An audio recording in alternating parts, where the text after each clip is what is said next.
Andritz is one of the leading companies in the biomass industry. And since the beginning of the 80s, we have supplied the first pelletizing equipment into the biomass industry. Here I'm standing with our bigger biomass conditioner that's made for high volume production. Here we are adding steam in as helping to lower the energy consumption on the pelletizing. But at the same time, we also prepare the product with moisture, with water adding if necessary.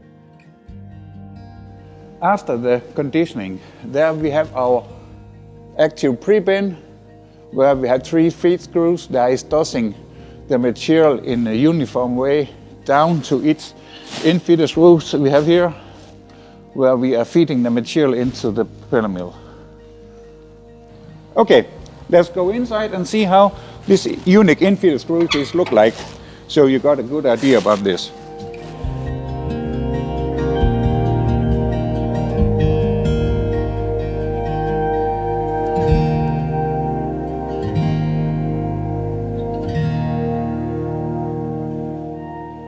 Now we have moved the in-feeder screws out from the pellet chamber. Now we have access to see how the feeding is coming from the side of the screws, and it will be moved the material directly in the front of the press roll. It means that we have very even distribution from side to side of the material. When we have the in-feeder screws out, then we also get free access to the 3 press rolls we have here. We also have access to look into the pellet chamber to see how it looks like. But at the same time, we also see our water cooling system, greasing, lubrication to the rollers.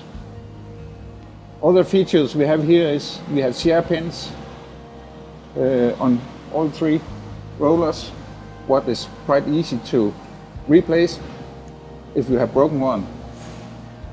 And the same that we also making the roller adjustment from this position here. So now we open the pellet chamber.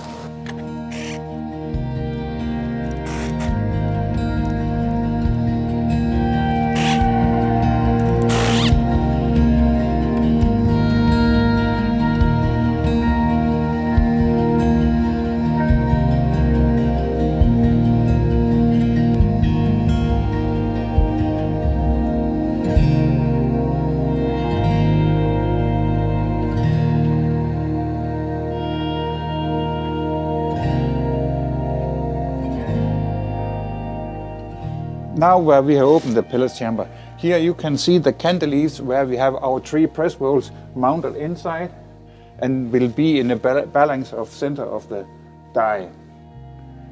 At the same time, you can also see how the in-feeder screws is placed compared to where we are having the die in this area, that we are feeding the material out here directly on the die. Now we are standing here and looking on the die, and the die is 1.2 meter wide. At the same time, we also are standing and can see into the main shaft, where we have only 2 bearings on the main shaft and no gear reduction. It makes it more stronger and heavier.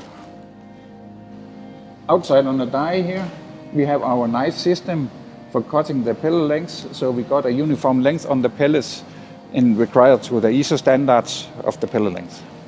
Then they have been working here the last 8 years on this plant and have been producing. Now you can hear they are starting up the plant again because they have to run 24/7.